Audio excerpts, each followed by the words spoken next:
Hey, hello, everybody. Thank you for watching. It's the American Doofus channel. It is late night America. It is officially 9/12/2022 in the eastern part of the country. And again, thanks for watching. Um, hello to Sissy Xfoot. Hello to Xfoot. Hello to everybody. Hop in the chat if you so desire. A lot of things to talk about tonight. And we are going to look back at the episode of this show from 1 year ago, the 20th anniversary, if you will, of the horrific things that happened on American soil on 9/11. But we're going to start out with some news here.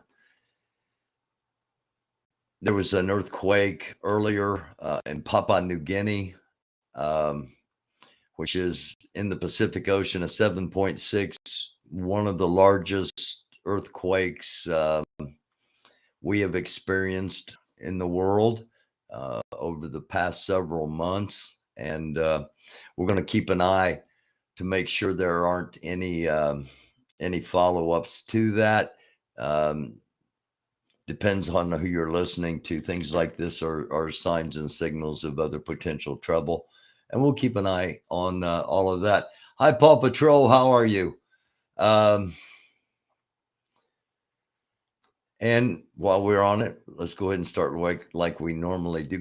We're going to talk about 1776. We're going to talk about a lot of things tonight. But we're going to begin as we do with our breaking news and see what the mainstream media thinks is important. Here's what the AP says. I'm not supposed to say anything about all of this, but that's what the Associated Press, not AP Anarchy Princess. The Associated Press is saying this. Axios is saying King Charles III won't have to pay an inheritance tax. Man, that is a load off. I was incredibly worried that, he might have to pay an inheritance tax and he might only be left with billions instead of trillions. So, good on you, King Charles. Glad to hear that. Still sad that the Queen passed away, but 96 years old. And we're going to be mainstream media is going to be on that story for at least until the 19th, when her actual service is. Cedar Creek fire blows up to nearly 86,000 acres.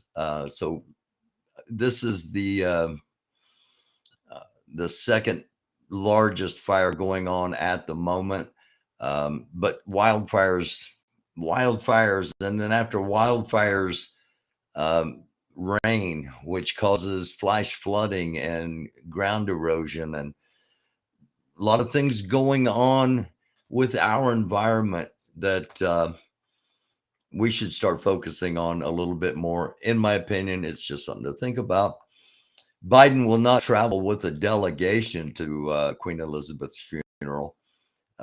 So basically, it's going to be just the regular presidential traveling group, the press corps and his wife, of course, and press secretary, just like I said, the regular general. No big giant delegation with ambassadors and congressmen and senators. That's what a delegation would look like. New York Times says, marking 9/11, Biden remembers the precious lives stolen from us. And if you were a United States citizen on that day, every time it comes around, every time 9/11 comes around, I think it tugs at all of us. Some of us, I can go right back there just like that. And I was sitting I was sitting in front of a microphone doing a morning show that morning, as you'll hear later on when we replay. Going to have one of the people that was actually on the air with me, although I don't think she got on air. She was actually at the station with me during that day. We'll hear from her, Kristen Dywart, coming up towards the end of the episode. And finally, Insider says Peter Thiel shares what he thinks about Ron DeSantis. And so that's what mainstream is telling us. And I just want to remind or make aware those that don't know, Peter Thiel. And we've been talking about Peter Thiel for several months. We did a deep dive into QAnon, and you can go back and check those episodes out. And our interpretation is that QAnon is Russian propaganda that was spread through artificial intelligence. And they actually were talking about interacting with QAnon, experimental emotional cognition systems being incrementally tested to see if AI is accepted by the public. And they were testing it on the QAnon people. If the public doesn't reject the AI, then it's acceptable. But what if the foundation of the AI technology is flawed and never corrected? So basically, it's mind control without knowledge of the people being experimented on. So what if it's flawed and never corrected, the technology? What if the subjects were flawed? Because we're human and we are all going to be flawed. Anyway, so who's behind this company that put this AI technology using Russian propaganda and created this mind-controlled group of QAnon, allegedly? Peter Thiel, who we just mentioned, and Jeffrey Epstein. Just something to think about. That's what we try to do here. We try to give you things to think about. Don't tell you what to think or how to think.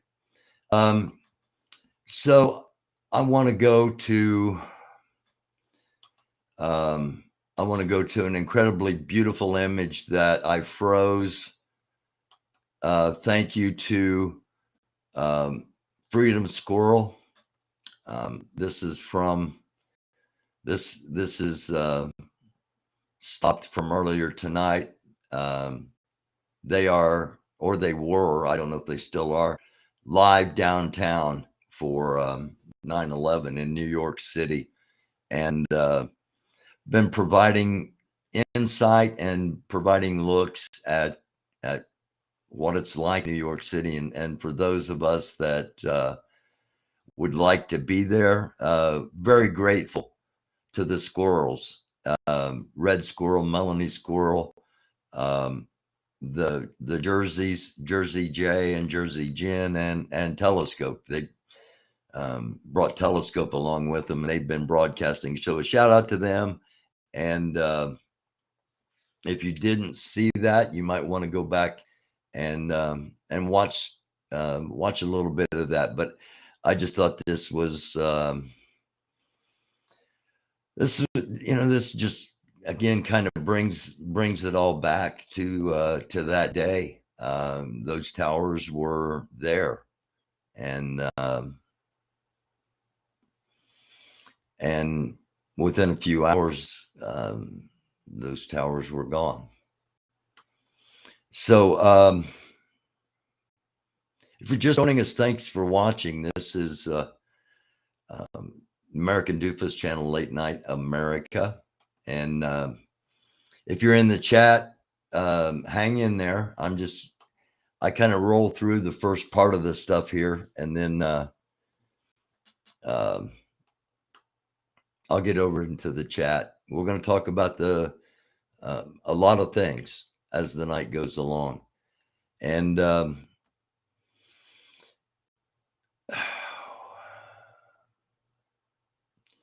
Um, the title is 9/11 2001 was domestic terror. As we are at 9/11 2022, how big a threat is domestic terror? And over the next few minutes, we're going to take a look at that.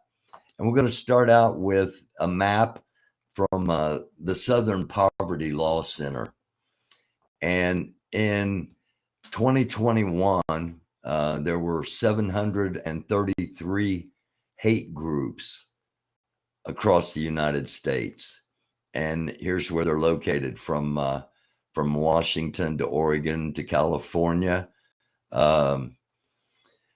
Nevada, Arizona, Utah, New Mexico, Wyoming, Idaho, Montana, North and South Dakota, Nebraska, Kansas, Oklahoma, Texas, Louisiana, Mississippi, Alabama, Florida, Georgia, South and North Carolina, Tennessee, Arkansas, Missouri, Illinois, Iowa, Minnesota, Wisconsin, Michigan, Indiana, Ohio, Kentucky, West Virginia, Maryland, Delaware, Massachusetts, Rhode Island, Pennsylvania, New York, Connecticut, Vermont, Maine, and we already said Massachusetts.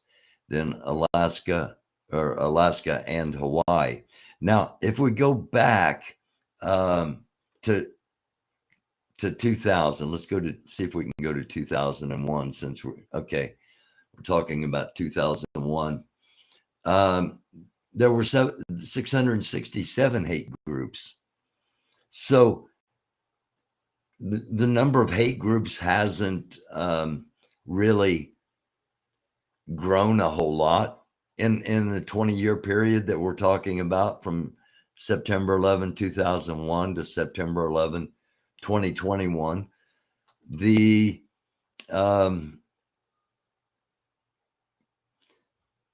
grouping has spread in the 20 years. The grouping has spread to places that it wasn't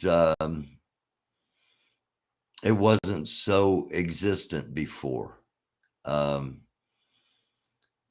So who are these groups? Who are some of these groups anyway? What are we talking about here? Is this all white supremacy stuff? What are we talking about? Well, that's what the first part of tonight's going to be about. What are the domestic threats? And let's go take a look. The American patriots, 3%, 3%ers. Pennsylvania, Arizona, Idaho, Louisiana, New Jersey, Oklahoma, Texas, and Utah. We start with 3%ers because, let me get a drink real quick here, please. Thank you. We start with 3%ers because they were one of the four biggest.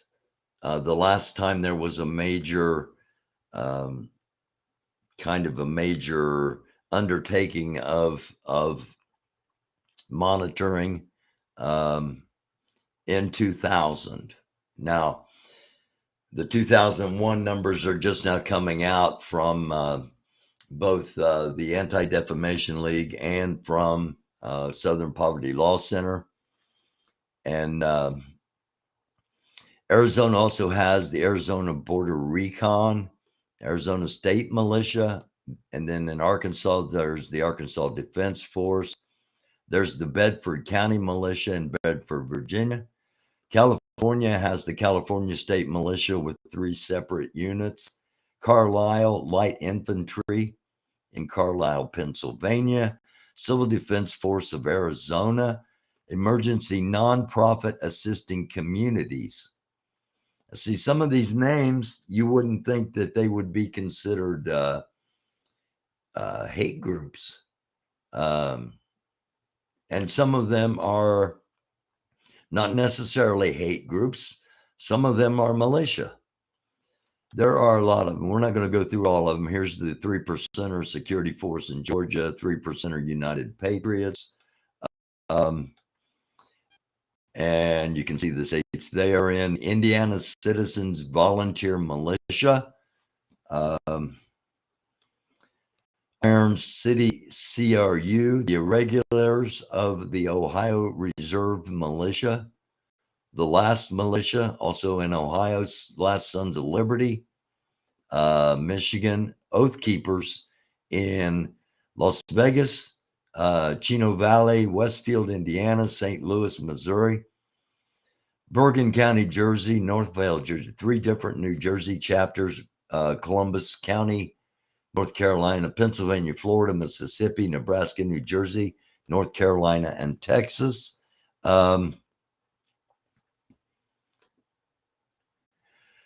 The Oath Keepers had a data link breach, and we're going to talk about that a little bit coming up here.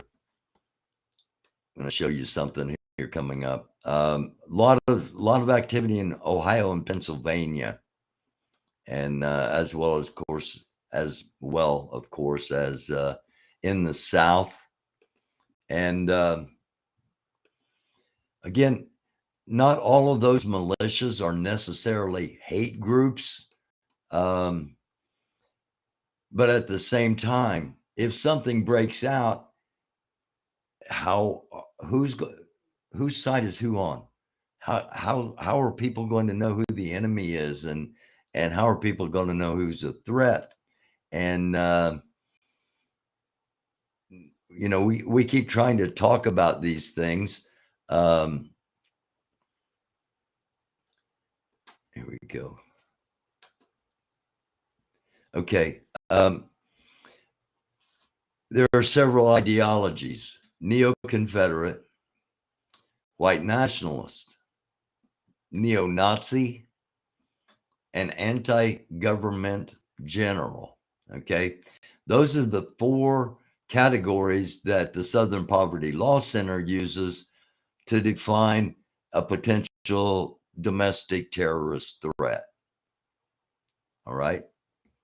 Let me go to a couple other screens here real quick. Again, hang with me if you're in the chat. I'll be over there and in just a couple of minutes. This is Hate Watch, also from Southern Poverty Law Center, and Patriot Front, which is a relatively new far right group. They were the ones that were arrested in the back of the U-Haul trucks at the LGBTQ plus rally. I think it was in Utah. They were also in Washington, D.C. They were in Philadelphia, and they got ran out of Philadelphia by some people. And we had footage of that back when that happened, but they're relatively new. And in other hate watch news, New York fired a racist prison guard for identifying the Everopia membership, and former corrections officers sought to spread propaganda for a white nationalist group involved with the deadly 2017 Unite the Right rally while employed at a New York State prison. So that's what Hate Watch does. For those that are interested in kind of keeping an eye on what may be going on in extremist movements, and again, just a couple other things to share. So a lot of different white white separatists, white supremacists, white neo-Nazi, white anti-government, a lot of different white groups on the far right.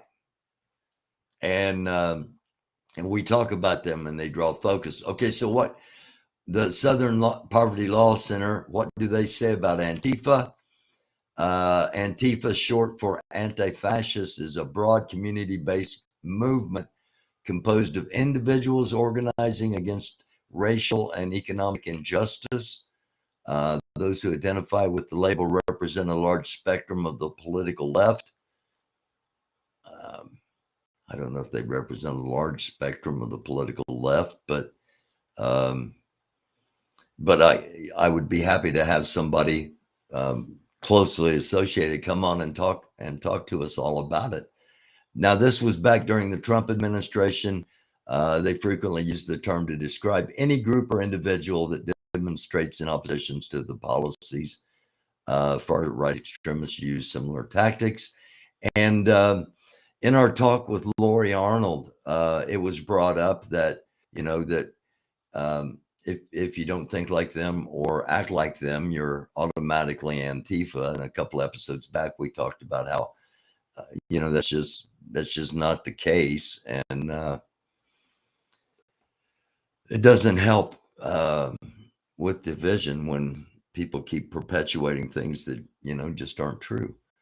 Now, the new Black Panther Party is labeled as an extremist group by the Southern Poverty Law Center. Their definition of the new Black Panther Party for self-defense is a bigoted, anti-white, anti-Semitic Black nationalist group that preaches hate toward the LGBTQ plus and Jewish communities and holds beliefs rooted in the teachings of the Nations of Islam. Now, this is their words, not mine, and this is former Minister of Justice of the new Black Panther Party for Self-Defense. And my blood brother Joseph was killed on 9/11/01. The white man proves over and over to be the master of deception, even more so when he's teamed up with the extremely deceptive white woman. So there are, there are extremist groups and I've been talking about this. There are extremist groups in a lot of different factions and a lot of different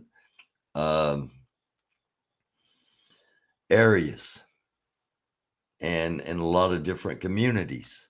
And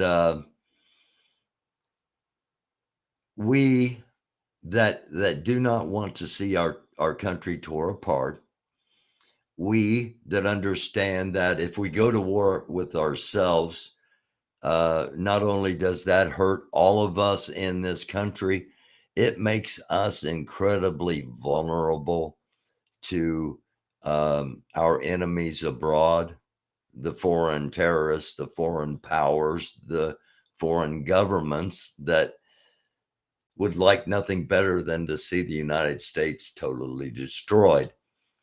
And there are a lot of them. We need to start working on and if you're a member of if you're a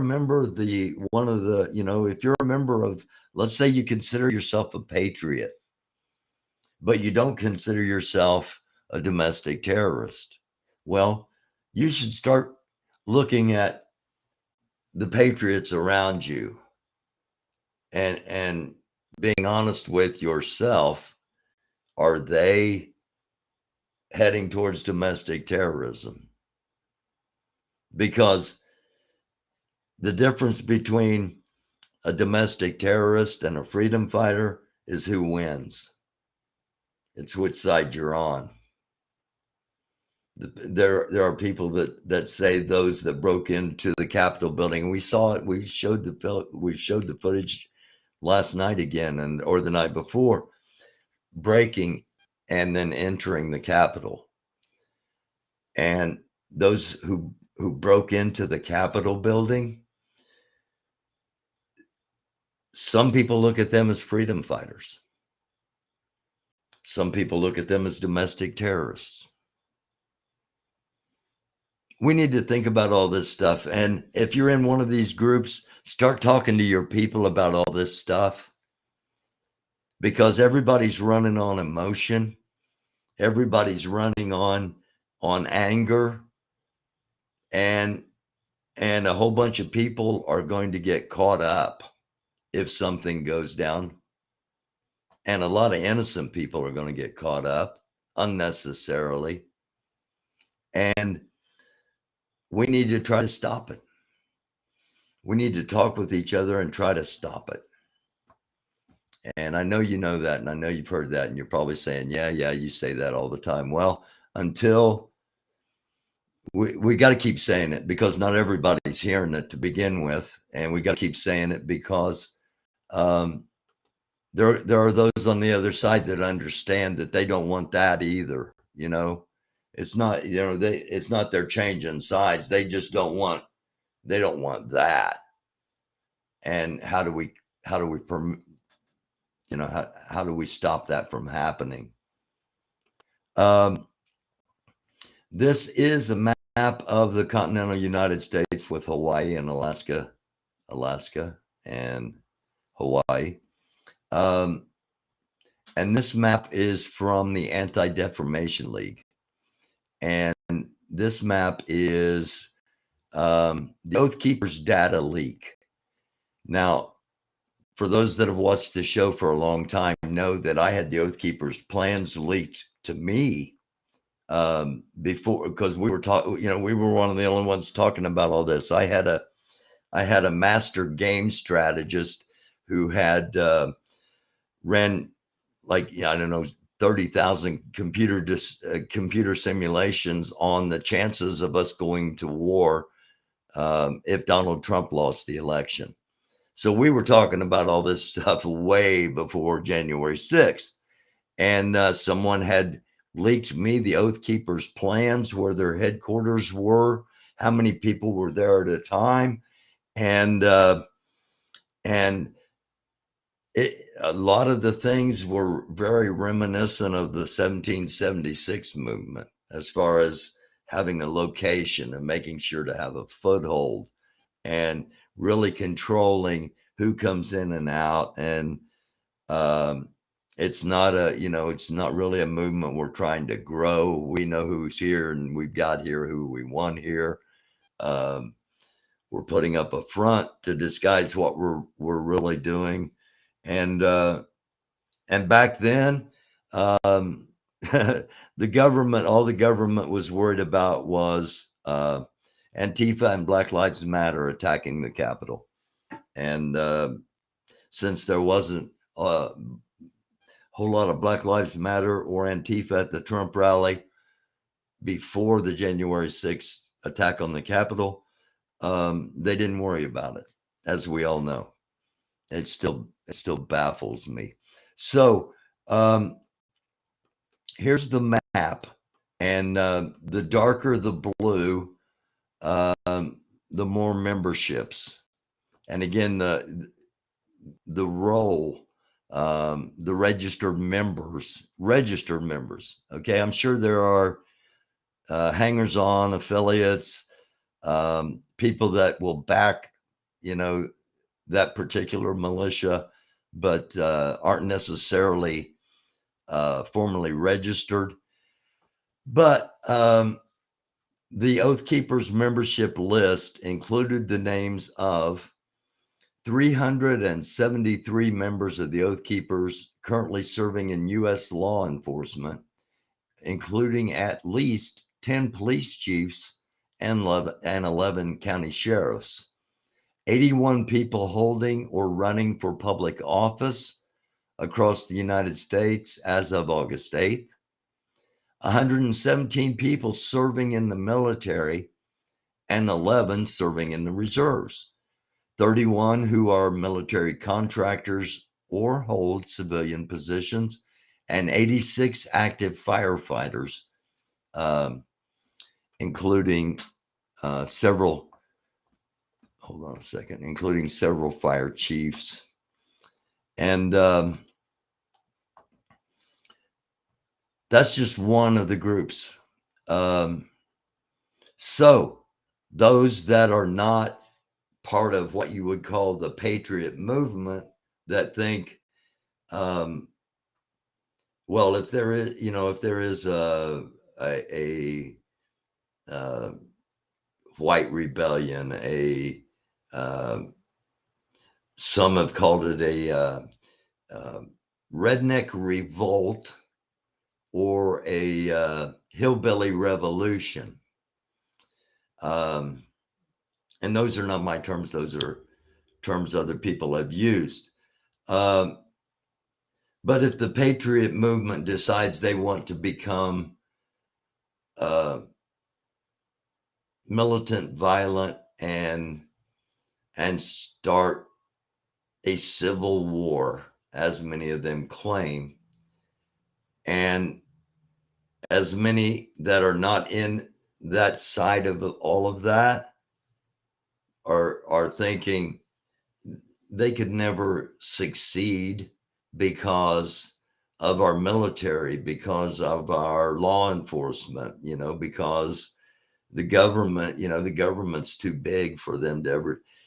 A lot of the military, not a lot, but we know that members of the military, it's been suspected for a long time. Now there's proof due to this leak. Members of the military, members of law enforcement, members of the government are part of, and this is just one of the groups. All right.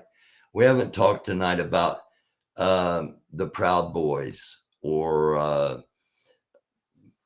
lot of the groups we have. We haven't talked about the affiliated, the motorcycle clubs that are affiliated with this movement. There are a lot of things we haven't talked about. We haven't talked about any of the other potential Black militant organizations other than what was mentioned on Southern Poverty Law Center. So it's something that we cannot take for granted, that will not be devastating to our country if it happens, because it will. And even if we don't tear ourselves totally apart, we will weaken ourselves to the point where foreign governments will be able to take even more advantage of our country than they already do. Just something to think about. All right, let's get into what's going on with the 1776 movement. And before I do that, I am going to pop over into the chat real quick. I hope you all are chatting. And again, just say hey to everybody. Again, hello, Sissy. Thank you. Hello, Paw Patrol. How are you, Glow Lady? We are going to have the Glow Lady back on here. And I've been meaning to talk about this, and I haven't. I'm glad you're in here. We're going to have the Glow Lady back on here. She's soon as we've got reliable internet. She's done a soul chart reading for me, something that she created herself, and she shared it with me. I don't understand it, so I'm really looking forward to having her back on to tell me what it means. But even more so, I'm looking forward to having her back on to share with us more of her convoy experiences. So Express Media, 1 million Patriots camp. Yeah, I was just getting ready to talk about that. You had a dream about 9/11, I'm assuming 2001. Hi, GA from CA. BTM Sparky, hi. We're going to get Sparky back on here too. Sparky's got a lot of stories that people will be interested in hearing. And I'm sorry, I'm reading in the chats. Hello, Lisa Hurley.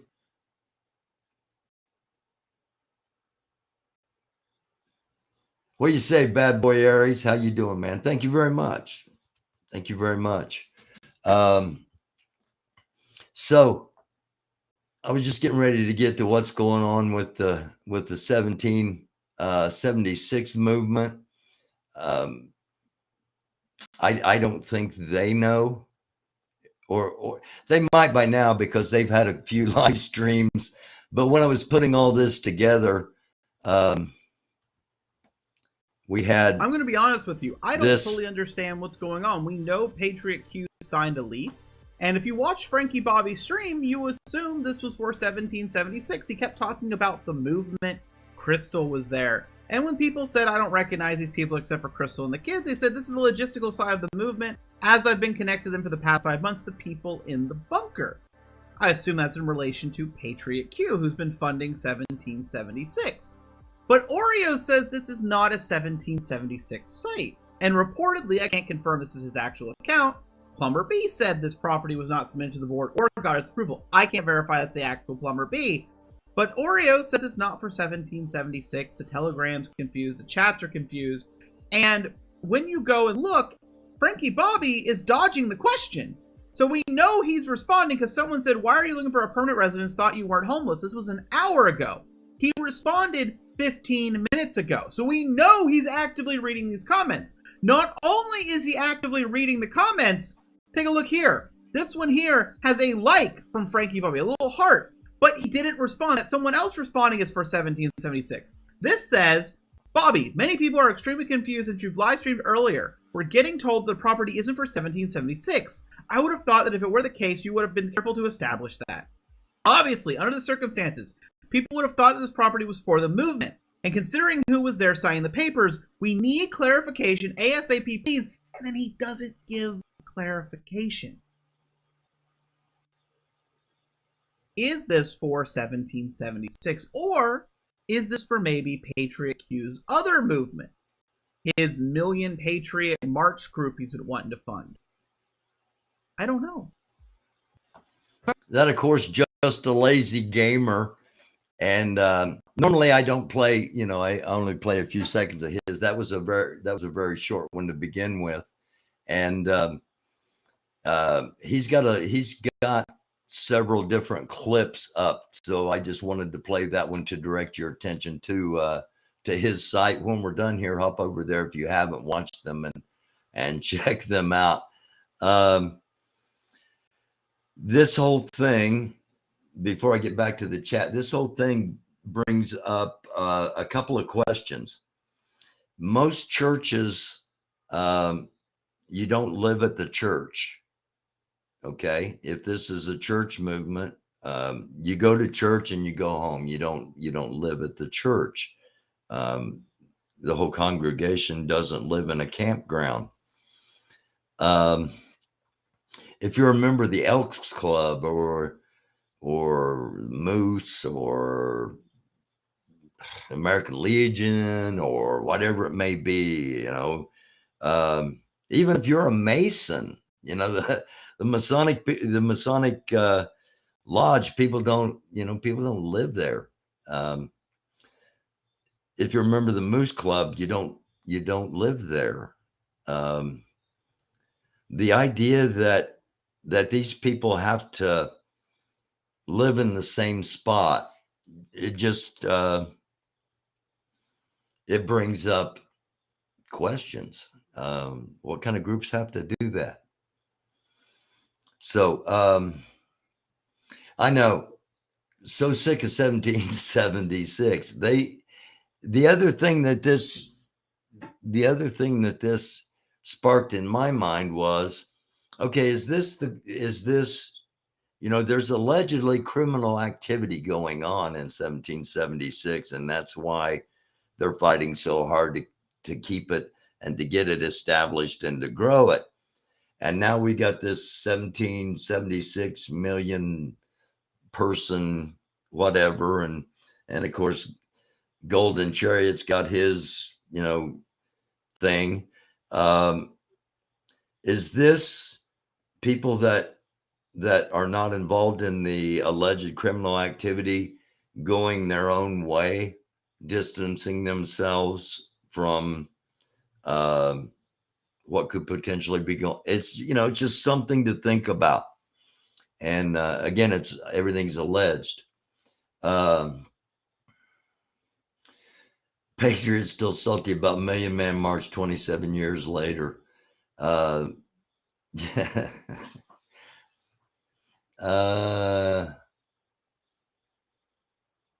Yeah, Glow Lady. I'll go back and read those. So that's what I've got. The 1776 people, I'm not sure what's going on there. And I think a lot of them aren't sure what's going on there. And that's fine with me. I'd like to see it all go away.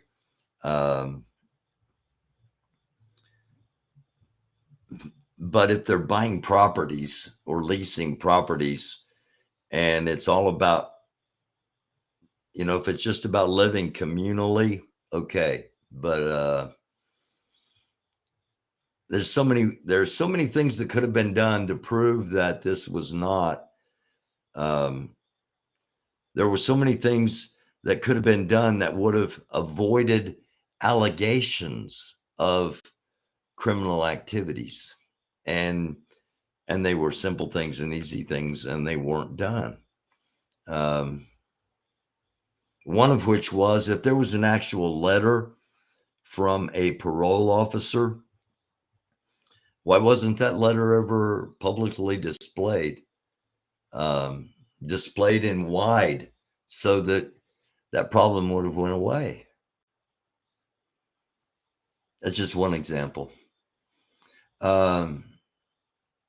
Should be enjoying the implosion, but I'm not. Do you think they're imploding? GA from CA?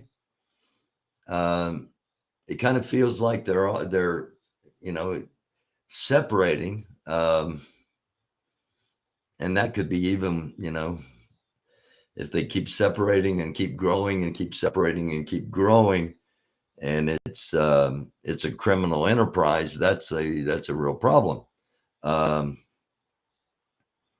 If they're just going to keep to themselves, and, you know, and they want their own area to do what they want, believe what they want, okay.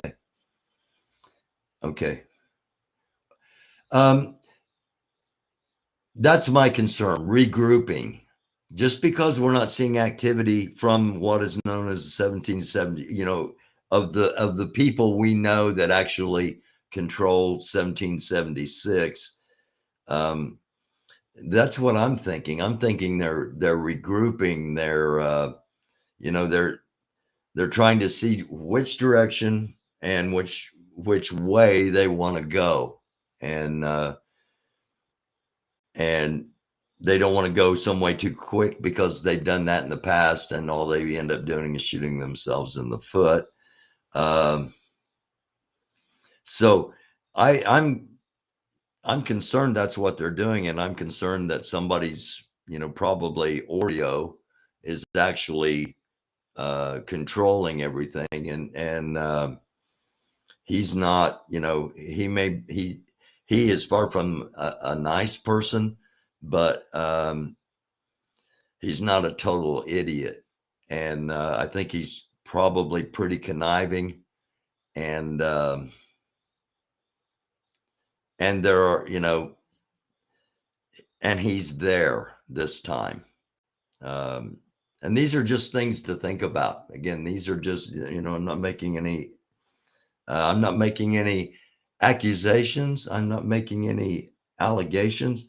I'm just stating facts that, you know, normally we don't go this long without hearing an awful lot from 1776 restoration, and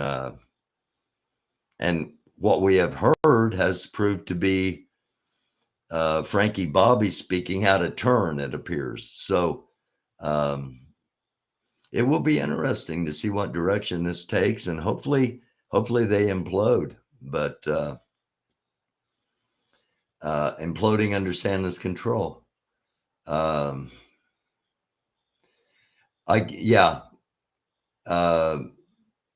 Waco, Ruby Ridge. I hope that That's why I'm saying, you know, if you happen to be watching this and you're in that movement,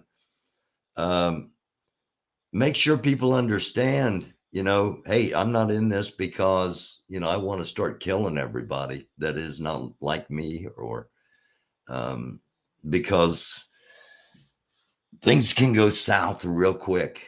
And with social media, a like can spread, and people start acting based upon lies. So again, thank you all for watching. I'm gonna play. If you have a last minute question, pop it in the chat. I'll wait a couple of moments here. I'm gonna go back and play our episode from a year ago.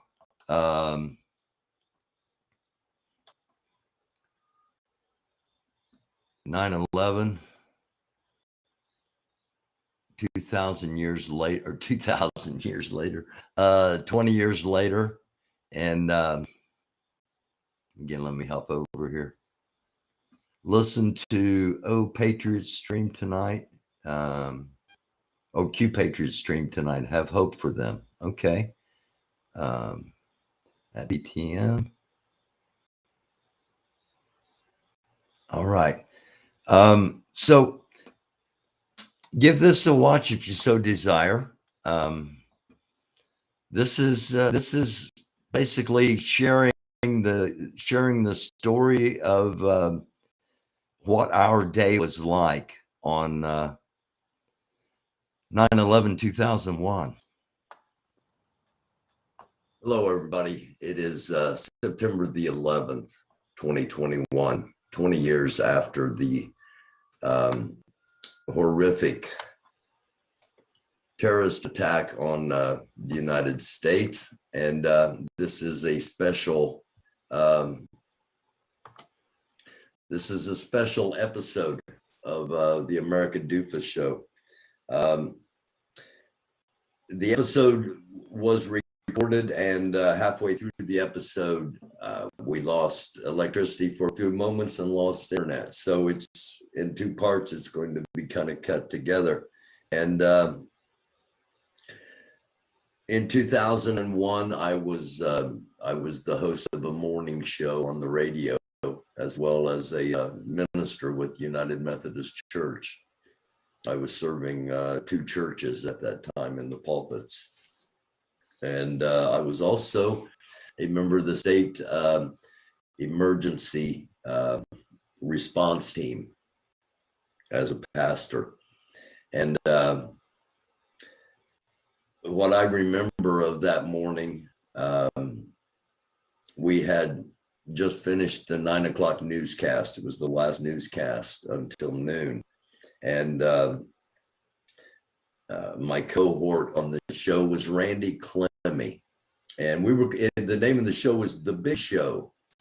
And the reason we were called The Big Show is Randy is a big man. He was a championship wrestler at one time, ranked in the top 500 in the world. Now you may say, wow, top 500. But when you consider all the independent wrestling organizations all around the world, and the fact that the big well-known organizations probably have 400 of the top 500, being in the top 500 was a pretty nice accomplishment. That's also how I was able to take part in childhood dreams and be a part of a couple of professional wrestling events. And this face that you see on the screen was our soon-to-be news director. She was a news person in training, being trained by the then current news director. And what we're going to do, we're going to hear the interview with her and her side of the story. And I'm going to stop and add some things as we go along on this September 11th episode. And I'm just going to start with my perspective. I got there about 10 minutes till 6. We went on the air at 6, and I generally did all my prep for the show the night before, so I had everything ready as far as jokes, comedy gags, voices I was going to be using or had pre-recorded for comedy segments. And we did our show up until 9 o'clock, and we did the 9 o'clock news and then a little brief comedy thing, and then I was going to go from 9 to 10. I go from about 9:15 to 10 with just pretty much music and not a lot of talking. And after the 9 o'clock news, after that break, I always turned the TV on in the studio. And you weren't supposed to have the TV on in the studio, but I turned it on every morning from 9 to 10 just to get caught up on what was going on in the world. So I turned the TV on to CNN, and it was about 9:15, and they were showing the two twin towers in New York City on fire, and Randy Clemmy was the program director at the time. And after he got done with the news and our little comedy exchange or whatever it was we tried to make it funny. It wasn't always, but he went back into his office, and I was in the studio, and I saw that, and I went in and I told him, and they turned the TV on, small TV on in the newsroom, and it's not like we jumped into action and we immediately started covering the story. It was like, how in the world did two planes hit the World Trade Center? And then about 9:30, 9:35, somewhere in that range, I don't remember the exact time, I was back in watching in the studio and changing songs as one would end. I'd go into the next song, and got notification that the Pentagon had been struck. Well, there's no doubt now that we're in war. We're being attacked. And at that time, we had absolutely no idea how many planes were taken, where they were.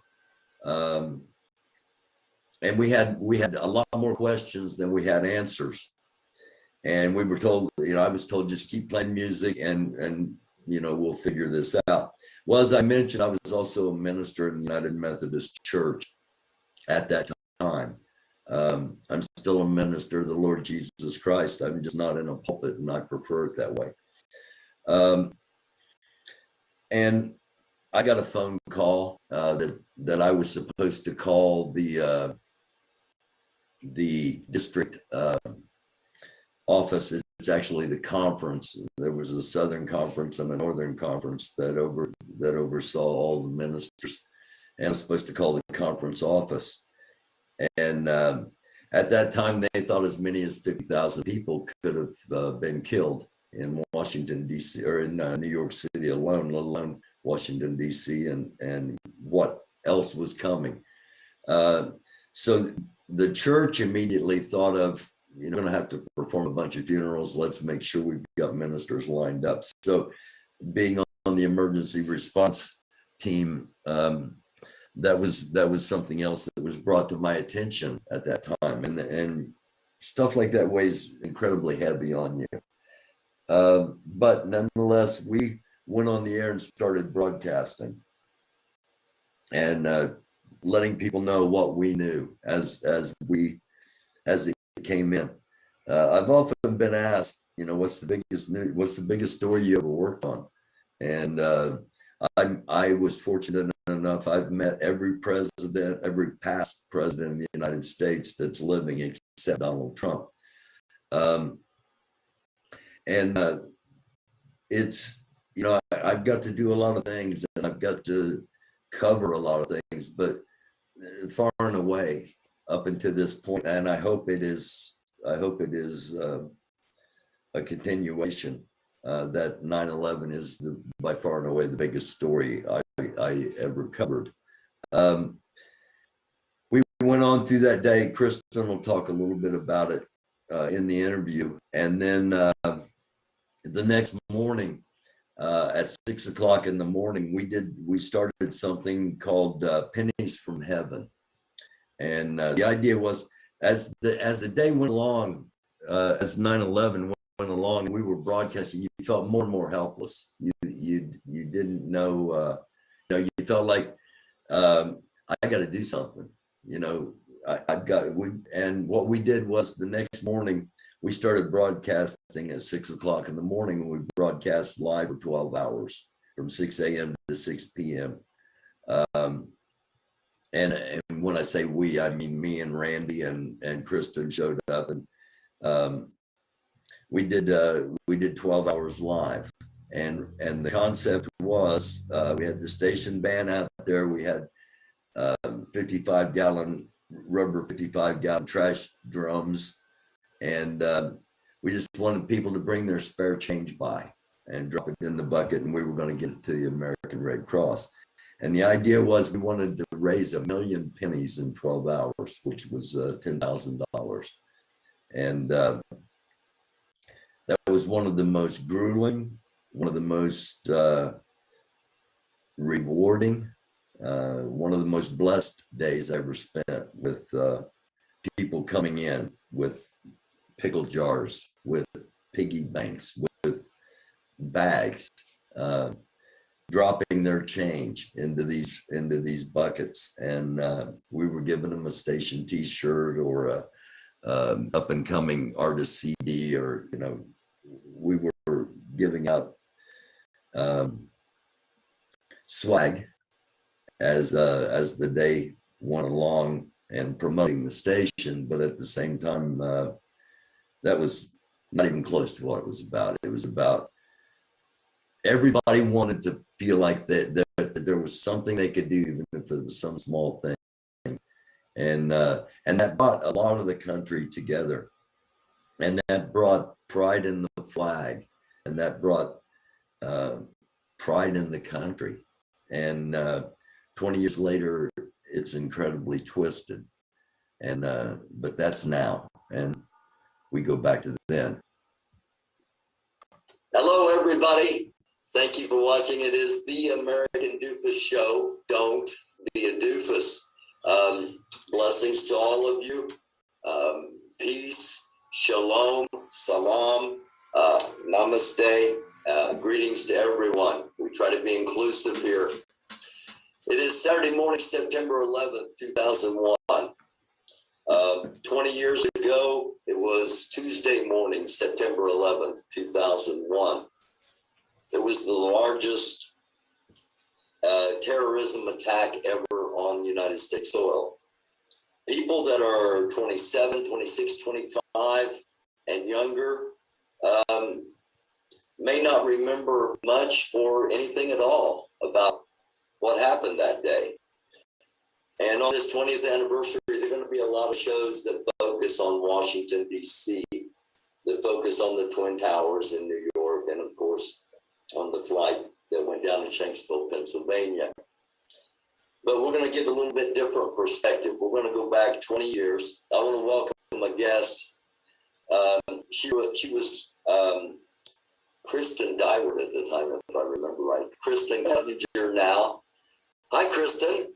Hello. Thank you for being here. Thanks for having me. Okay, tell the people what you did 20 years ago. Oh my goodness. Well, it was my first day alone in the news. I'd been training for about 3 weeks, and the guy who was training me had just gotten suspended the day before. And so I was on my own for the first time ever. And Matt? Yes, I think so. All right. I've been trying forever to remember that. Yeah, I think it was me. So I started my day like usual because I wasn't. Okay. All right. I sorry to interrupt. Let the viewers know what radio station you were at. We were at WIFE 100.3 out of Connersville, Indiana. And you were the I was the news director, new news director. The brand new first day on the job news director. Right. And how did you know me? I knew you because you were the morning show. You were part of the morning show. So it was you and Randy were the morning show. Yes. So your first day on the job. The first day alone on the job. September 11th. September 11th, 2001. I wasn't on the air yet, but I was doing the news stuff. So you wrote the news and Randy read it, right? Right. It was kind of at that time, and then the next week you were going to come on the news. Yeah. And he was going to move to comic sidekick. Yeah, yeah. And Randy may be joining us. Yes, yeah. Okay. But go ahead. So my day started out every day with going to like the police departments to get police reports, and I always started out at the state police barracks there in Connorsville. So I had just walked in to the state police barracks. I was sitting there with the on-call, I can't remember what they call him, the sergeant on call there, and it was Sergeant Comer. I remember that, Steve Comer. I sat down, and he had the TV on, and we started watching, and I was like, well, what's going on? He said, a plane just hit one of the Twin Towers in New York, and I was like, wow. So we sat there and watched. And then all of a sudden, I look and I said, what is that? And he's like, what? And I said, look right there. I said, that looks like another plane. And he said, it sure does, doesn't it? And then all of a sudden, we watched it hit the second tower. And I just like froze. And I looked at him and I said, I don't know what to do right now. And of course, this was before I had a cell phone or anything like that, because 20 years ago, not everybody had cell phones. So I looked at him, I said, can I use your phone? And he said, yeah. So then I called the station, and I can't remember if I talked to John, our general manager, or if I talked to Randy, one or the other. I said, there's something going on. What do you want me to do? And they said, drop what you're doing, get to the station now. I said, I'm on it. So I drove very fast to the station and got there, and I was at a loss. I didn't know what to do, but you and Randy took over, and we broke into programming. I remember that, and you guys started reporting on what was going on. And as we got more information in, you guys kept breaking. I think we went nonstop talk that morning, if I remember correctly. I loved it. It was right up your alley. Yeah, that's what I wanted. If it had been for station ownership and management, it would have been all talk, because I get a country music artist on there, and we'd end up talking for half an hour. I remember that. Yeah. But I asked them, I'm like, well, do you want me to go on? And they're like, no, just hang out, watch the TV, get any updates you can, give it to us as soon as you get anything. And I mean, it was so different. It was solemn, and everybody was quiet, but anxiety was through the roof, and nobody really knew what to do. And I remember the powers that be said, nobody's leaving the station today. We're all staying here. They ordered pizza in, and I remember my first instinct, I called my sister and said, hey, because my nieces were at school, and I said, hey, why don't you go pick them up from school today? And then my two kids were home with my mother-in-law at the time. They were only 2 and 3. So I called and checked on them, and said, don't go anywhere, don't do anything, just stay home. I'll be home as soon as I can. And I just remember that we didn't leave the station that evening until 6 or so. And driving home seemed like the longest drive ever, and it was just all day long. did get put on, I think, for a couple times. Randy had me read the news, but I was so nervous. It was horrible. And he's like, "Okay, I got this."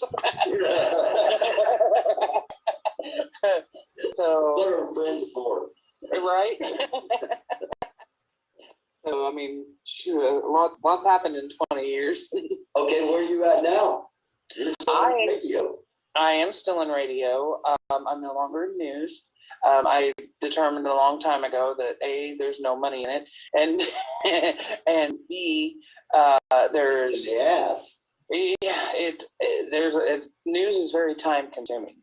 Oh, tell me about it. I do a news and political show here online. People have no idea how much time you actually put in. It's insane. To the 10 minutes or 15 minutes that you actually broadcast. Right. I mean, I remember when things got going, I was working easily 80 hours a week, and I was on call 24/7. Yeah. And it took a toll on my first marriage. I mean, that really did, I think, end my first marriage. And I known to do that. Huh? Radio is known to do that. Yeah, especially news. Yeah. And I swore to my boys when they were little that I would never get back into the news. As much as I loved doing news, it was in my blood. That's what I want to do. But back doing it. You'll be back doing it once the boys are gone. Yeah. Well, they're 22 and 23 now, and then my daughter is 16. But where I'm at now, the station I'm at now is WIKI in Madison, and our sister station WSCH out of Lawrenceburg, Indiana, and we're country music stations. And my main job is sales. That's where the money's at. But we're a very small operation. Yeah, that's definitely where the money's at. But we're such a small operation. I mean, in our location, there's 3 of us full time, and I'm the only full time salesperson. So there are three people running the station, not 3 sales people. There are 3 people that actually, because it's kind of computerized now, you don't have disc jockeys, you don't have board operators, you don't have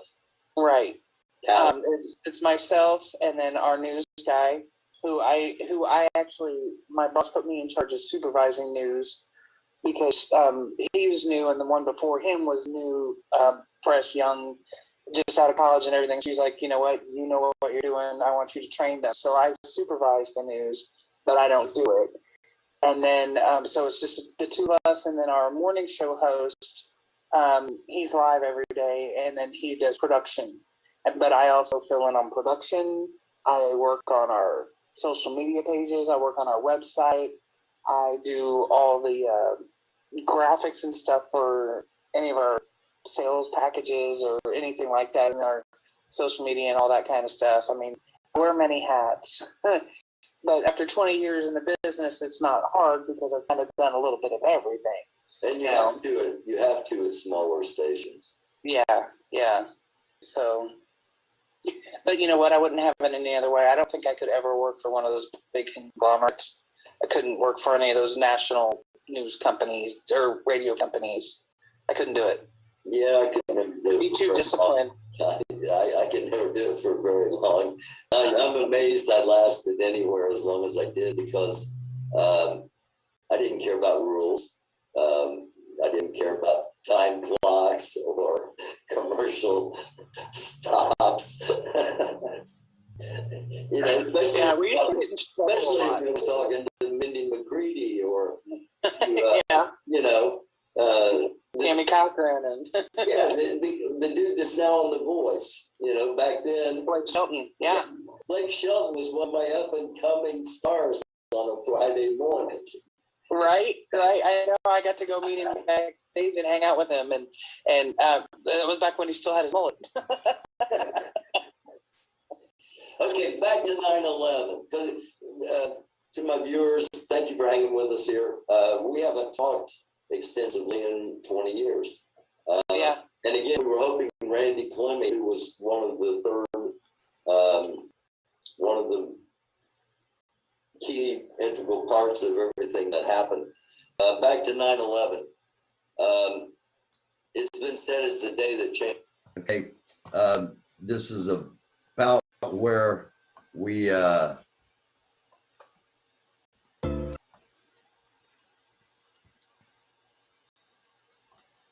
going to stop.